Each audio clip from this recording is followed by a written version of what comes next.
ದೇಶ ಭಾಷೆ ಮಸೂದೆಗೆ ಸಾಕಷ್ಟು ಅವ್ರ ವಿರೋಧನ ನಾವು ಗೌರವಿಸ್ತೀವಿ. ಆದರೆ ನಮ್ಮದು ಸರ್ಕಾರ ಇದೆ, ಕಾನೂನು ಮಾಡಲಿಕ್ಕೆ ಸರ್ಕಾರಕ್ಕೆ ಅಧಿಕಾರ ಇದೆ.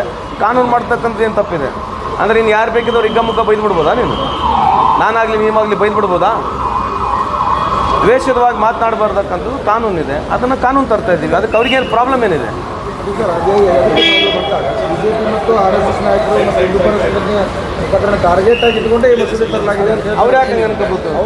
ಅವ್ರು ಯಾಕೆ ಹಂಗೆ ಅನ್ಕೋಬೇಕು? ಅವ್ರು ಹೇಳ್ತಾರೆ, 100 ಹೇಳ್ತಾರೆ, ಹಂಗೆ ಏನು ಮಾಡ್ಬೋದು?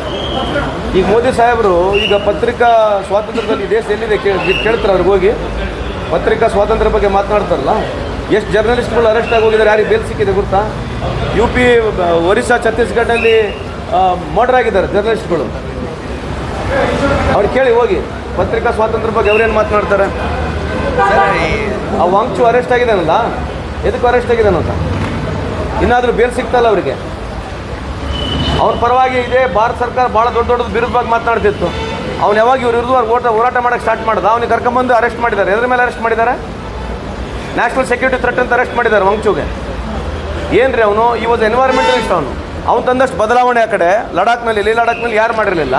ಅವನಿಗೆ ಕರ್ಕೊಂಬಂದು ಇವತ್ತು ಕುಂದಿರ್ಸಿದ್ರೆ ಯಾರು ಕೇಳೋದಲ್ಲ, ಮಾತಾಡೋದಲ್ಲ. ಹೆಡ್ಲೈನ್ಸ್ಗಳು ಇಡೀ ದೇಶದಲ್ಲಿ ದಿನ ಬೆಳಗ್ಗಿದ್ರೆ ಚೇಂಜ್ ಆಗ್ತವೆ ಹೆಡ್ಲೈನ್ಸ್ಗಳು. ಅವ್ರಿಗೆ ಏನು ಬೇಕು ಅದೇ ಹೆಡ್ಲೈನ್ಸ್ ಇರುತ್ತೆ ಅಷ್ಟೇ. ಏನು ರೀಸನ್ ವಾಂಗ್ಚು ಅರೆಸ್ಟ್ ಆಗಲಿಕ್ಕೆ? Why is not getting bail? On what purpose is been arrested? National security threat ಅಂತ ಅರೆಸ್ಟ್ ಮಾಡಿದ್ದಾರೆ ಅವರಿಗೆ. ನ್ಯಾಷನಲ್ ಸೆಕ್ಯೂರಿಟಿ ಥ್ರೆಟ್ ಅಂತ ಅರೆಸ್ಟ್ ಮಾಡಿದ್ದಾರೆ ಅವನಿಗೆ. ಏನು ನಡೀತದೆ ಪಿಕ್ಚರ್ ನಡೆಸೋದು ಏನು ಮಾಡೋಕ್ಕೆ?